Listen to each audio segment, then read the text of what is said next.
اللہ تعالیٰ نے قیامت کا منظر بیان کیا، ارشاد فرمایا یاد کرو جس دن ہر جان اپنی طرف سے جھگڑتی ہوئی آئے گی اور ہر جان کو اس کا عمل پورا پورا دیا جائے گا اور ان پر ظلم نہ ہوگا۔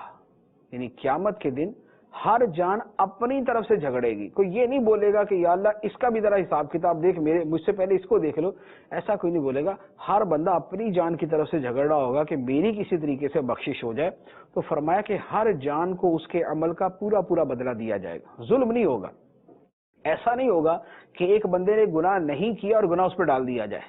اور ایسا نہیں ہوگا کہ بندے نے صحیح طریقے سے نیکی کی اور اللہ تعالیٰ اس کو اجر نہ عطا فرمائے۔ نہیں، جس نے نیکی کی ہوگی اور نیکی کی شرائط کو پورا کیا ہوگا، اللہ تعالیٰ اسے اجر عطا فرمائے گا، بلکہ فضل کے ساتھ اجر عطا فرمائے۔ اور جس نے گناہ کیا ہوگا اللہ تعالیٰ رحم فرمائے گا تو بخش دے گا، لیکن اگر سزا دے گا تو یہ نہیں ہوگا کہ ایک گناہ کیا تو اللہ تعالیٰ اسے 10 گناہ کی سزا دے دے، اللہ تعالیٰ بندے کو اتنی ہی سزا دے گا جتنا اس نے گناہ کیا ہو۔